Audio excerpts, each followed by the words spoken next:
Hi, my name's Ollie, and in this Politics Explained video, I'm going to go through everything you need to know about interest groups in the USA for Edexcel A-level politics.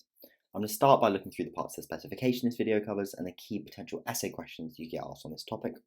I'm then going to give you an introduction to interest groups in the USA, go into how they're different from interest groups in the UK, look at their resources and tactics. After that, I'm later going to kind of go through a number of key case studies of US interest groups, looking at the NRA, Black Lives Matter, the National Federation of Independent Business, the American Association of Retired Persons, and the American Israel Public Affairs Committee. And in the middle of that, I'm going to have a look at lobbying in the United States, looking at the revolving door, iron triangles, and opposition to lobbying and attempts at regulation. Before finally, at the end of the video, what I'm going to do is have a look at the key debates about interest groups in the US, about whether they have a positive impact on democracy and the extent of their impact in US politics. The PDF you can see on your screen is part of an updated textbook on US politics for Edexcel A-level politics that you can purchase on the Politics Explained website, where you can also find loads of other resources to help you in your politics A-level, including details, essay plans, updated textbooks for every key part of the course, and a place to sign up for tutoring if that's something you'd be interested in. Without further ado, let's get into it. So starting off with the parts of the specification this video covers. So this is actually the final video on the US side of the course on the channel. So it's the final part of the democracy and participation topic, looking at interest groups in the USA, their significance, resources, tactics, and debates about their impact on democracy, as well as you need to do at least one case study. We're obviously gonna do a range, and you can just pick effectively one or two from them to memorize. And then crucially, the ways in which interest groups can influence the three branches of government and policy creation in the kind of 5.4 interpretations and debates is also going to be covered. In terms of key questions you could get, in terms of 12 markers, you could easily get a range of different questions comparing the methods or the power of interest groups in the UK compared to the US. You could potentially also get comparisons in terms of lobbying between both countries. In terms of 30 markers, I think questions you could just get on interest groups are likely to be kind of the extent of their influence, so whether it's greater than political parties or to what extent, evaluate the view that they have little impact in US politics. Whilst you could also very much bring them into a democracy question, so evaluate the view that interest groups undermine democracy in the US. As I've been saying with all of these, going to be 30 markers in these US videos. The 30 markers in the US are a bit less predictable. They're more likely to be cross-cutting and more likely to be broad. So you can also bring a lot of this content into a range of different questions that could come up. They're a bit less easy to predict. So it's important to know the content really, really well. Starting off with an introduction to interest groups in the US. So the same as pressure groups in the UK, interest groups are groups that seek to influence politics in order to achieve particular goals. They don't seek particular political office, but seek to change policy through influencing public opinion, Congress or state legislatures, and government.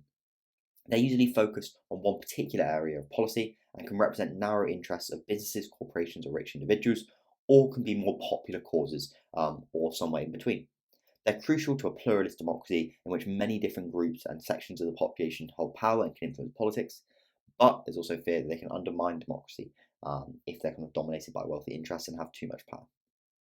In terms of different types of interest groups, similar to UK pressure groups, there are a range of different types. First, kind of being causal or promotional groups who are focused on achieving a particular goal or drawing attention to a particular issue.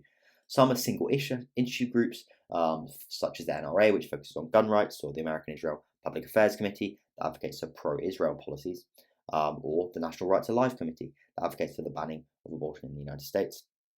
Others campaign on wider policy areas, so the Council on Foreign Relations focuses on a wide range of kind of foreign policy issues, and the Heritage Foundation is a conservative think tank that seeks to shape public policy on a range of issues, including economic policy, defence policy, and constitutional law. You then have sectional or interest groups that promote the interests of a particular group in society rather than a cause. So a really key one in the US is the American Association of Retired Persons, which represents the interests of older Americans. Whilst they also include professional groups that represent the interests of a particular economic group, such as the American Medical Association and other labour unions, such as the American Federation of Labour and Congress of Industrial Organisations, which is a federal federation of unions representing a broad spectrum of workers. Crucially, they also include business and trade organisations that represent the economic interests of their members. One of these is kind of National Federation of Independent Business, which represents small and independent businesses. We're going to look at that as a case study in a lot more detail later in the video. Finally, As within the UK, you also have social movements, which are collective, organised efforts for social change, often aiming to address social societal issues or promote ideological changes. They're typically grassroots in nature and driven by a shared desire among participants to achieve significant social transformation. Key examples include Black Lives Matter, the Me Too movement, and the Sunrise movement. So Black Lives Matter focuses on combating systemic racism, advocating for racial justice and police reform. The Me Too movement focused on combating sexual harassment and assault, particularly in the workplace, whilst the Sunrise movement is a youth-led kind of movement advocating for political action on climate change and really key in promoting the Green New Deal. We're going to look at these in a little bit more detail and it'll become clearer as we go through the case studies and go throughout the video. But it's useful to have a look at, okay, what are the differences between these interest groups in the UK and the US? One key difference is that the pressure groups in the US have much greater resources. So interest groups like the NRA typically have a lot more financial and organisational resources than their UK counterparts, enabling them to exert considerable influence on policy-making processes. There are many access points in US government due to the federal structure of the US. So you can lobby at the state and the federal level, a range of different bodies, the Senate, the House, the same for each state, the presidency, the governors, even lower down political organisations. So there's a lot of areas where pressure groups can seek to have influence.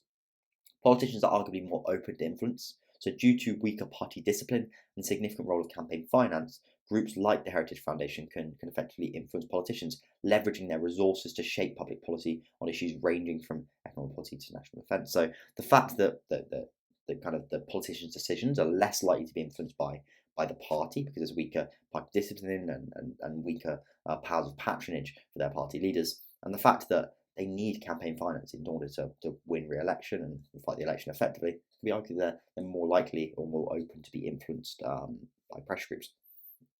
This is linked into the fact that there's also more frequent elections, which offer interest groups more opportunities to influence policy due to the need for campaign finance. Legal challenges are also a really significant method of pressure groups. We looked at this a little bit in the UK, for example, with Care for Calais and the Rwanda plan. However, in the US, they're really important and can significantly influence policy. And this is linked into the fact that rights are more prominent and politically charged in the US. So interest groups campaigning strongly on issues such as abortion and gun rights are a lot more high profile and are much more likely to have public support and therefore have influence over the policy making process. What we'll have a look at now is the resources and tactics of interest groups, so kind of effectively looking at a lot of the areas we just looked at in a bit more detail. Firstly, looking at financial resources. So money is a fundamental resource for interest groups in the US, playing a crucial role in their ability to influence policy and achieve their objectives. Financial resources allow these groups to engage in a range of activities, from lobbying lawmakers to funding political campaigns and public relations efforts. For instance, the NRA has historically been a prominent example, with its significant spending on lobbying and political contributions. In 2023, it spent $2.3 million on lobbying alone. They also spend huge sums on supporting the political campaigns of politicians who oppose gun control legislation. So Mitt Romney has received over $13.6 million across his career from the NRA for his senatorial and presidential campaigns. And this financial power enables interest groups not only to gain direct access to political policymakers, but also shape public opinion and mobilise supporters through advertising and grassroots campaigns. Large memberships are also a key resource of many interest groups. So substantial membership provides a pool of resources, including volunteers, grassroots mobilisation capabilities, and a collective voice that can be leveraged to apply pressure on policymakers. And the American Association of Retired Persons, is a really good example of this. With its nearly 38 million members, it wields considerable influence in political arenas, particularly on issues related to healthcare and social security, which are really important for retired members of the population. For instance, the AARP wields considerable influence in areas particularly on healthcare and social security, and its substantial member base played a critical role in advocating for Obamacare, which included key provisions beneficial to older Americans, such as reducing the cost of prescription drugs for seniors. This extensive membership allows the AARP to conduct large-scale lobbying efforts and effectively mobilises members for various campaigns, creating a formidable force in political advocacy. Large memberships can also translate into substantial financial contributions, and the collective power of many voices also grants these groups greater legitimacy and represents a broad section of the electorate, making their advocacy more powerful. Expertise is also a key resource for interest groups in the US, enabling them to exert influence and effectively shape policy outcomes. So, specialised knowledge and technical expertise allows groups to provide insights to lawmakers, shaping discourse and the legislative agenda around complex policy issues. The American Medical Association represents physicians and medical students and frequently offers expert testimony and detailed research on healthcare policy. For example, during the formulation of the Affordable Care Act, the AMA provided critical support through expert testimony and research, advocating reforms like the expansion of healthcare coverage and the improvement of healthcare delivery systems, which significantly shaped the final legislation and its implementation. Furthermore, the credibility that comes with expertise means that when groups produce data, findings, or recommendations, it carries weight in public and political circles. So the American Cancer Society's research on the dangers of smoking played an important role in the development of both public health campaigns and legislation for tobacco control. Political connections are another important tactic of interest groups in the United States. So connections, including relationships with politicians and through employing ex-politicians, are key resources, significantly bolstering their ability to influence policy. These relationships provide insider access to the legislative process and critical insights into the workings of government. So the revolving door phenomenon, which we'll look at in a little bit more detail in a bit, where former politicians and government officials join interest groups or lobbying firms, exemplifies this dynamic. These individuals often bring with them extensive networks and a deep understanding of the political landscape. Furthermore, maintaining a kind of strong relationship with existing legislatures allows interest groups to stay informed about upcoming policy changes and influence legislation at its formative stage, especially if you kind of have key connections with members of committees. This can lead to the drafting of legislation that favours the interests of these groups or to the amendment of existing proposals to better align with their goals. A notable example is the American Petroleum Institute, which has historically employed former government officials, capitalising on their connections and expertise to advance their lobbying efforts in the energy sector. So the API hired former Louisiana Congressman Chris John as a senior vice president in 2011, and his extensive political experience and connections significantly bolstered their lobbying efforts, particularly in advocating for favourable policies and regulations on the oil and gas industries, contributing to Trump rolling back many of Obama's environmental regulations. And the final key kind of resource or tactic this is a resource of interest groups in the US, is public support. So getting widespread support from the public enhances their credibility and amplifies their voice in political dialogues and debates by demonstrating to politicians that it's an issue that voters care about and will vote based on, whilst also influencing political discourse. So the Sunrise Movement, a youth-led organisation advocating for action on climate change, exemplifies this effectively. By harnessing widespread public support, especially among young demographics, it's been instrumental in bringing climate change issues to the forefront of political discourse and policy debates, and keeping it on the political agenda. So their public demonstrations and social media campaigns have successfully raised awareness and pressured policymakers to consider more aggressive climate action, such as the Green New Deal. Okay, so they were the key resources of interest groups. What we'll have a look at now is the tactics. One key one in the US, as I kind of mentioned earlier, is used a lot more in the US than it is in the UK, is legal challenges. So they're a key tactic to kind of influence policy and often lead to changes in legislation or enforcement of existing laws. By initiating legal challenges themselves or providing support to individuals to do so, these groups can directly challenge laws and regulations they view as unfavourable by arguing in the courts that they're unconstitutional, or advocate for legal interpretations that align with their agendas. A key example of this is the overturning of Roe v. Wade in 2022. This landmark decision, influenced by years of strategic legal challenges and advocacy by anti-abortion interest groups such as the National Right to Life Committee and Susan B. Anthony List, dramatically altered abortion rights in the United States. It overturned a nearly 50-year precedent, significantly impacting reproductive rights.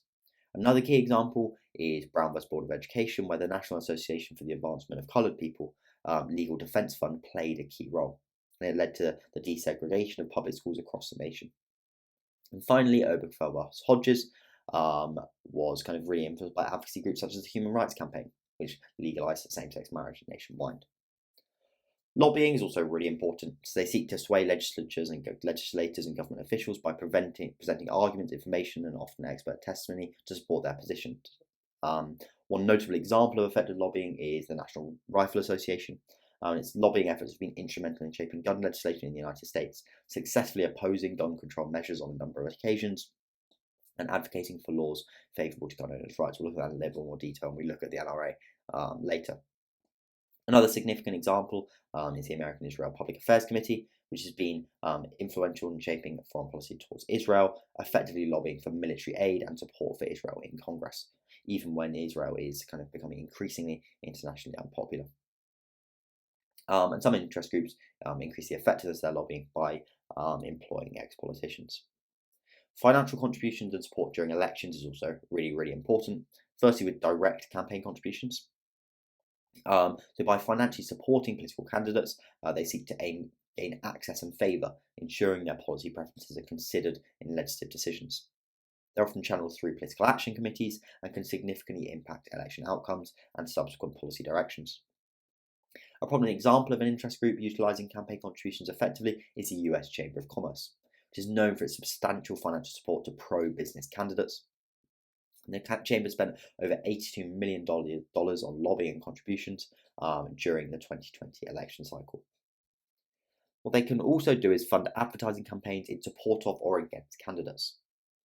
And that's obviously with the aim of having their preferred candidate effectively win the election. So the NRA ran a significant advertising campaign during the 2016 presidential election, supporting Trump and opposing Clinton. Their campaign includes a series of ads focused on Second Amendment and gun rights, portraying Clinton as a threat to these rights.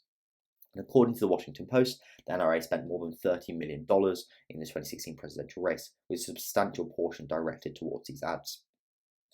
Planned Parenthood, through its political arm, Planned Parenthood Action Fund, launched a multi-million dollar campaign in the 2020 election cycle. So Planned Parenthood kind of provides a lot of abortion healthcare in the United States. And their campaign focused on promoting candidates who supported reproductive rights, including Biden, and criticising Trump's policies on women's health and abortion rights. It pledged $45 million to support pro-choice candidates at the federal and state levels, making it one of the largest electoral campaigns in history. The Club for Growth, a conservative organisation, has been known to run advertising campaigns that quote-unquote blacklist certain congressional candidates, even within the Republican Party, who don't align with their strict fiscal conservatism. In the 2020 elections, they targeted a number of candidates in the Republican primaries who were deemed insufficiently conservative on fiscal issues. This included funding opposition, ads, and endorsing their rivals, effectively swaying primary election outcomes and shaping the composition of candidates in the general election. The final key tactic is grassroots mobilisation, which involves engaging and organising the general public to advocate for specific causes or policies. So by rallying individuals to participate in demonstrations, contact their representatives, and engage in kind of public discourse, they can create a groundswell of support that catches the attention of policymakers.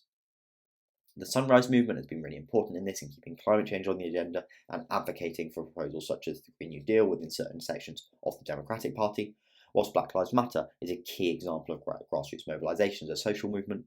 So it organised massive protests across the United States, demanding police reform and racial justice. The widespread demonstrations and calls to action significantly influenced the national conversation on racial equality and led to legislative proposals on police reform at various levels of government.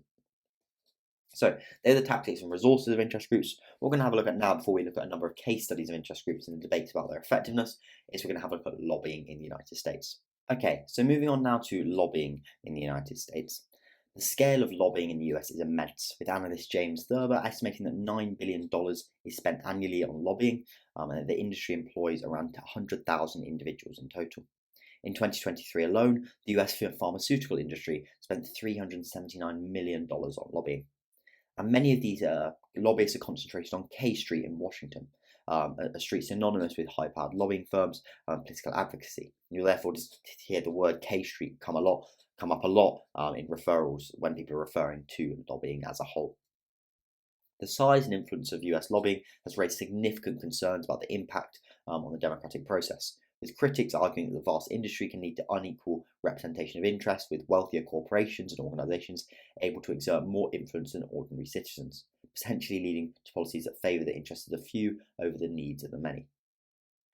The revolving door refers to the movement of individuals between roles as legislatures or government officials or positions in lobbying firms or interest groups, with members of Congress often joining K Street after leaving Congress and earning hundreds of thousands of dollars. It's estimated that over half of those who leave Congress go on to work for lobbying firms. And this practice raises concerns about potential conflicts of interest and the influence of private interests on public policy. And critics argue that the revolving door creates a close-knit relationship between government and private sectors, potentially leading to policies that favour corporate or special interests over the public good. A recent example is Joe Crowley, a Democrat from New York, who was actually unseated by Alexandra Ocasio-Cortez in a primary, who joined the lobbying firm Squire Patton Boggs after losing his seat in 2018. Another example is David Vitter of Louisiana, who joined the lobbying firm Mercury Public Affairs after his tenure in the Senate from 2005 to 2017. And his move sparked debates about the ease with which former lawmakers can pivot to lobbying, utilising their governing experience and connections to influence policy on behalf of clients. In US politics, iron triangles refers to the stable, mutually beneficial relationships that often form between governmental agencies, interest groups or lobbyists, and legislative committees. This context highlights how these three entities work together to create policies that serve their collective interests, potentially at the expense of broader public needs, and gives too much power to the kind of interest groups and lobbyists in particular. And it's kind of the concern arises that these iron triangles lead to policymaking being influenced by these narrow, specialised interests rather than the general welfare of the public. A key example of an iron triangle was seen in the defence industry, sometimes referred to as a military-industrial complex, where the relationship between the Department of Defence, defence contractors such as Lockheed Martin or Boeing, and Congressional Armed Services Committees is well documented.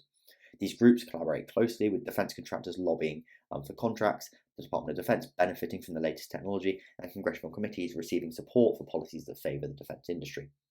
Another example is the agriculture sector, where the US Department of Agriculture, agricultural interest groups or lobbyists such as the American Farm Bureau Federation, and agricultural committees in Congress form an iron triangle. And this ensures that legislation often aligns with the interests of large agricultural corporations, sometimes at the expense of smaller farmers or environmental concerns. In terms of opposition and attempts at regulation, so there has been opposition to the revolving door process and the influence of lobbyists. It's been voiced by many across the political spectrum in US politics. Critics include Democrats such as AOC and Republicans Ted Cruz, who argue that the close relationship between former legislators and the lobbying industry undermines public trust in the political process and skews policymaking in favour of special interests. There have been legislative efforts to repeal this practice, in particular the Lobbying Disclosure Act of 1995 and the Honest Leadership and Open Government Act 2007, which imposed stricter lobbying disclosure requirements and lengthened the cooling off period before former members of Congress can engage in lobbying activities to 1 year. Efforts to tighten regulations further have been unsuccessful, with the complexities of defining lobbying activities, the First Amendment implications, and the resistance from powerful interest groups, making it more extensive reforms difficult. As a result, while some regulation exists, it's arguably insufficient to fully address the concerns about the revolving door and the disproportionate influence of lobbyists in shaping US legislation and public policy. Okay, the final thing we're going to have a look at this video before looking at the kind of debates around interest groups is a number of key case studies of interest groups. So I'm going to have a look at 5 in quite a bit of detail. You certainly don't need to learn all of these case studies. It says in the spec that you only need to know one of them. I would recommend knowing more than one, so that you can kind of have a range of examples you can use in your exam, but you definitely don't need to remember all of these. First key case study we're going to have a look at is the National Rifle Association, which is one of the most prominent and influential interest groups in the United States and likely the most high profile. A single issue causal interest group, the NRA primarily dedicates itself to protecting and advocating for the Second Amendment right to bear arms. Over the years, it's grown into a formidable force in American politics, known for its staunch defense of gun ownership rights and significant influence over gun-related legislation. The NRA employs a range of tactics to assert its influence, so lobbying lawmakers directly is a central strategy, ensuring that gun rights are a priority in legislative agendas. The organisation is also known for its vigorous political campaigning, often endorsing and financially supporting candidates who align with their pro-gun stance. So Mitt Romney has received over $13.6 million across his career from the NRA in his senatorial and presidential campaigns, and the NRA ran a significant advertising campaign in the 2016 presidential election, supporting Trump and opposing Hillary Clinton, which they presented as kind of threatening gun rights. According to the Washington Post, the NRA spent more than $30 million on the 2016 presidential race, with a substantial proportion directed towards these advertisements.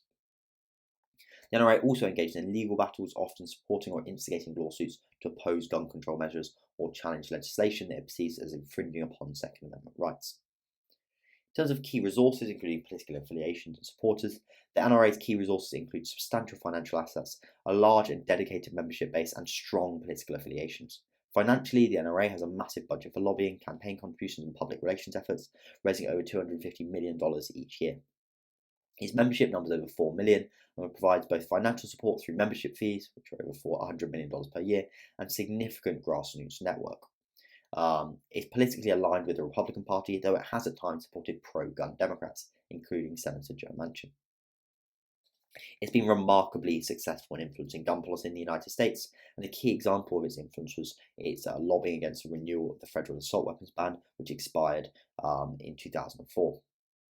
Over the past 2 decades, the NRA has been successful in preventing any federal legislation that limits gun rights despite numerous school shootings. In 2012, the Sandy Hook school shooting, after the Sandy Hook school shooting, the NRA's lobbying contributed to the Manchin bill falling 6 votes short. The NRA has not only mobilised its substantial member base to oppose gun control measures, but also used its political and financial clout to support pro-gun legislatures and oppose candidates favouring stricter gun laws. And it's been influential in shaping state-level legislation as well, promoting stand-your-ground laws and opposing measures for stricter gun control. Moreover, it's been successful in swaying Supreme Court decisions through its influence in public opinion and interpretation of gun rights, as seen in District of Columbia v. Heller, which recognised an individual's right to possess a firearm unconnected with the service in a militia as kind of a right in the Constitution.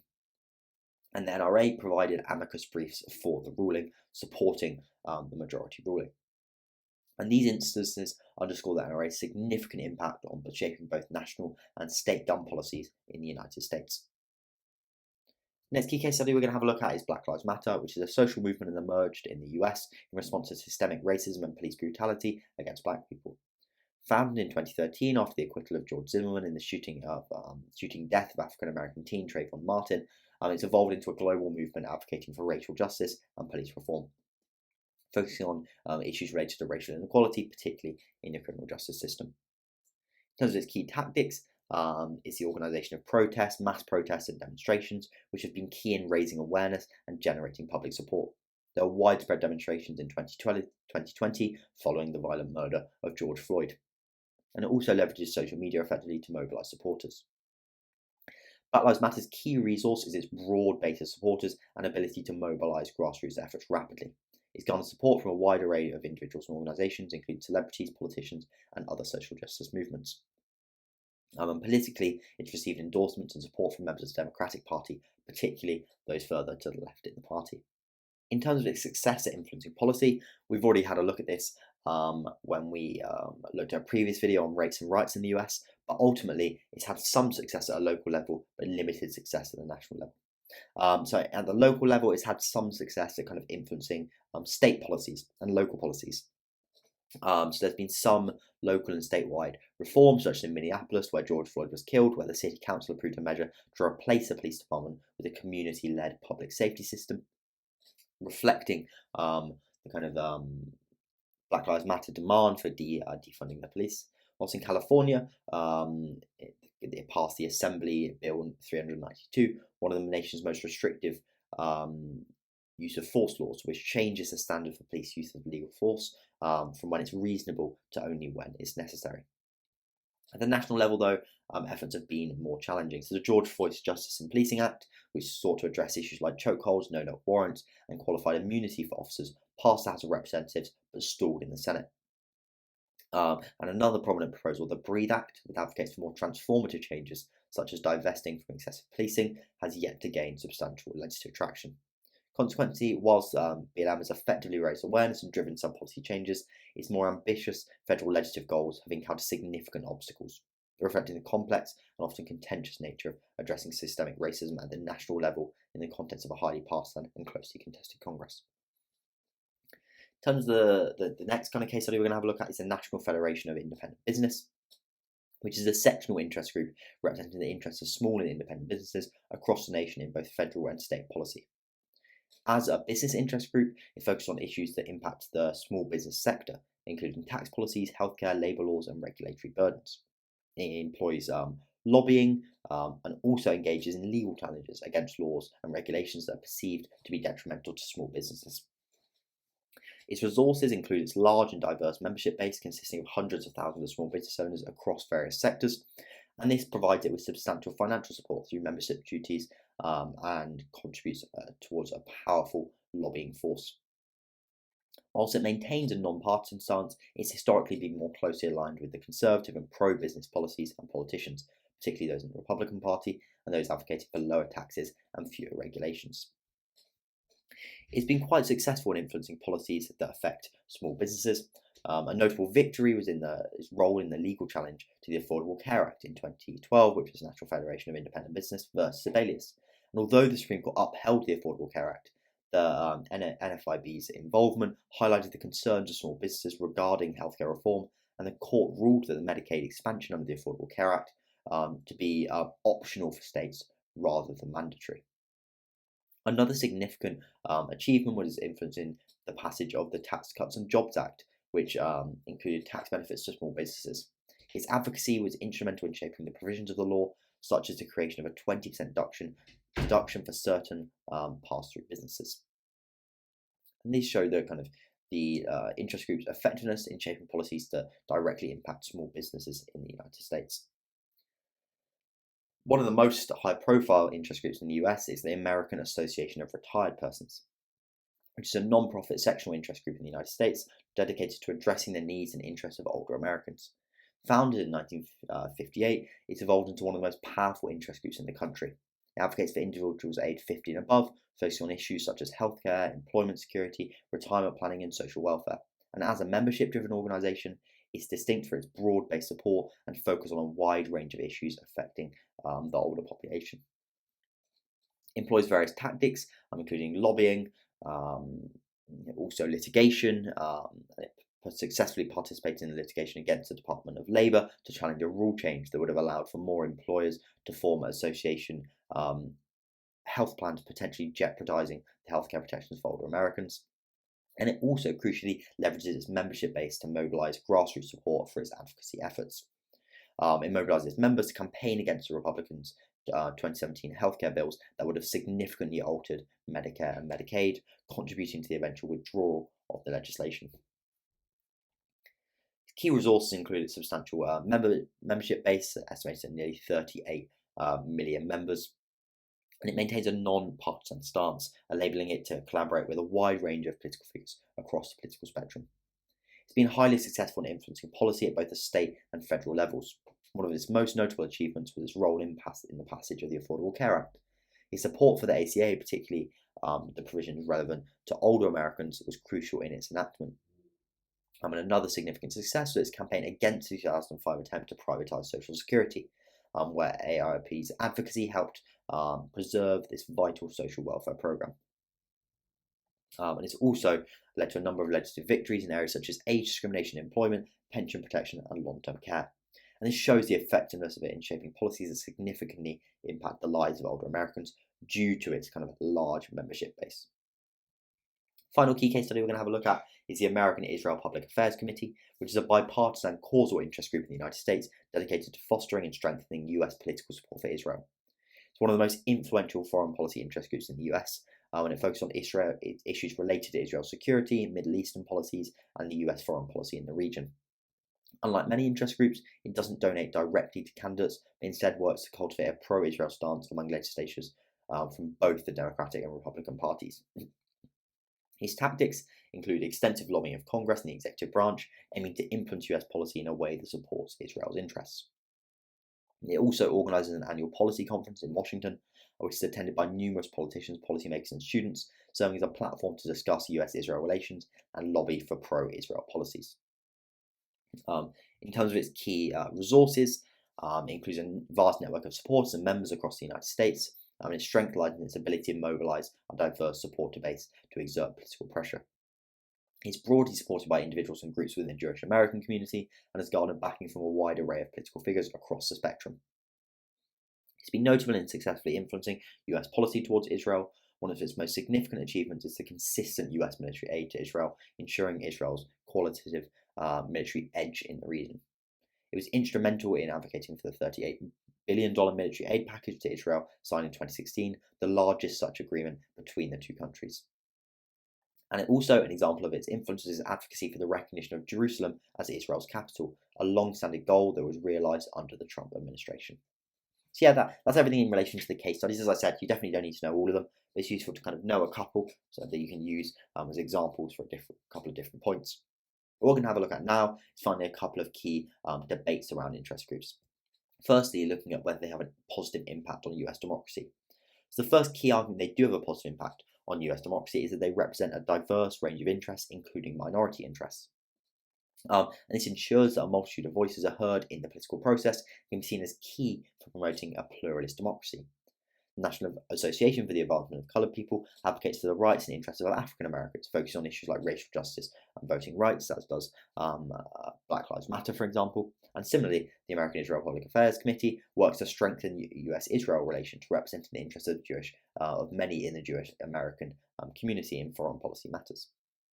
And this ensures that minority and specialised interests have a platform and influence in shaping policies and public opinion. They also facilitate public participation in politics, engaging citizens in the democratic process. It's particularly social movements such as Black Lives Matter, where there's widespread demonstrations and protests, as well as the Sunrise Movement.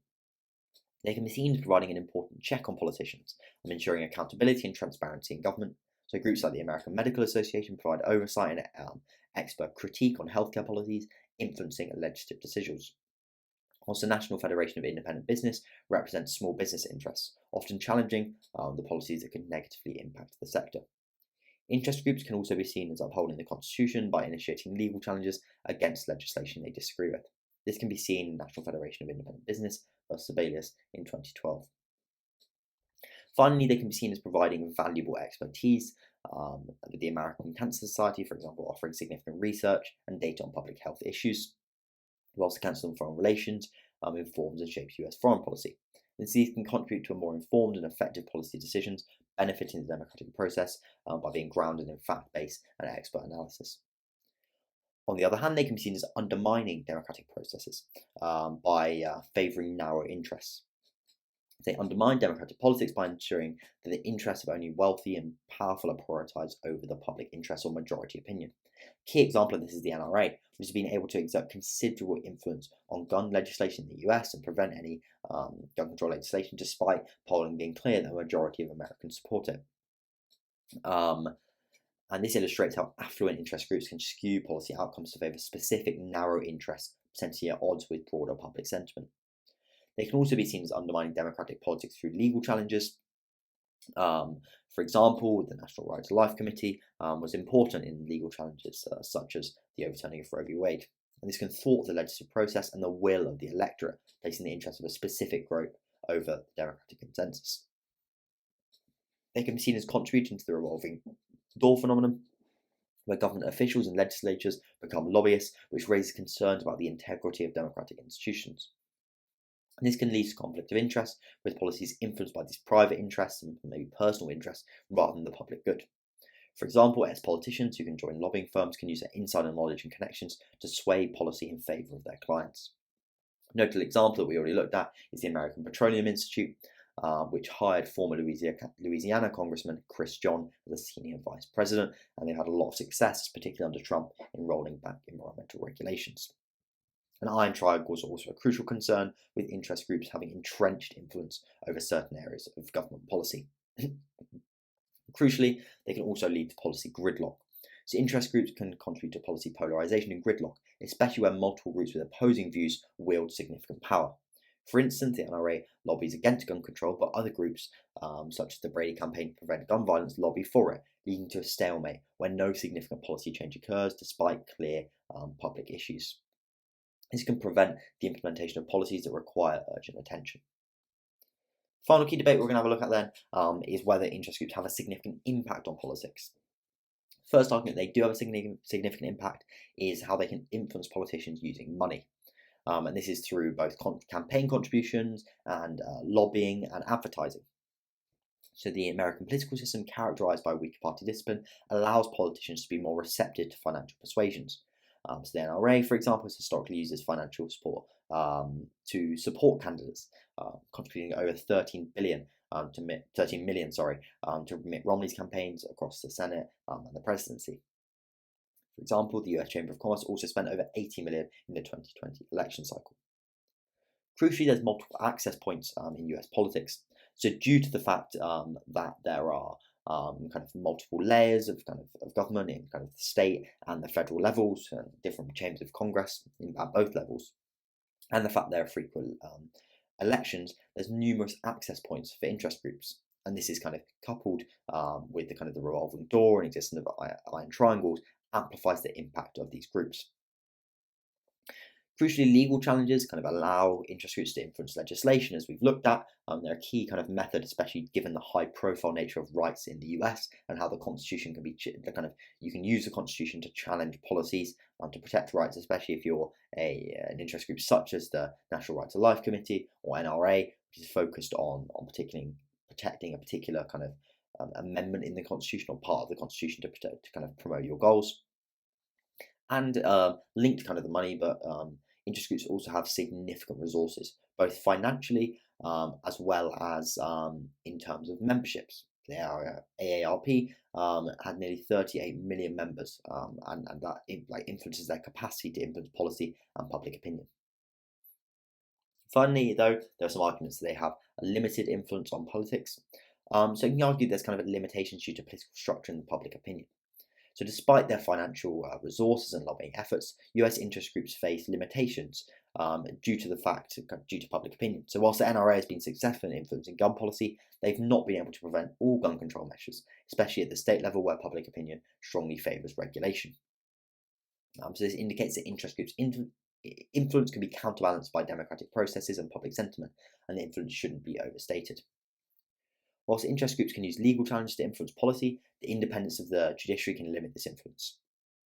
So the legal challenges that are successful arguably aren't the consequence of legal interest group influence, but the consequence of legislation going against the Constitution and the courts upholding the Constitution. It can be argued that actually the role of interest groups is limited.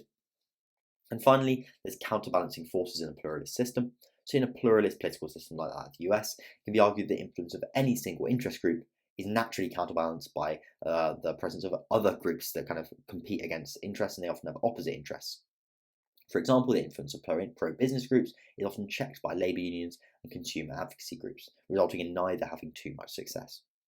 And this ensures that no single group can dominate the political discourse, ultimately levelling and limiting the impact that any one interest group can have on overall policy and politics. Therefore, when interest groups do have an influence on politicians, it's arguably only because they represent a significant electoral interest in their cause, rather than because of the interest group itself. So yeah, that's everything in relation to interest groups in the USA. Let me know if you've got any comments or questions in the comment section below. That's the final video on the channel, at least before this year's exams in relation to the US. And maybe bringing one out on comparative politics later, maybe next year, but also soon on the Politics Explained website, there's going to be kind of a detailed essay plan for US politics and also detailed 12 marker plans, which will cover a lot of that comparative content. So make sure to have a look at those if you're interested. As I said, let me know if you've got any kind of questions or comments in the comment section below, and I'll see you soon.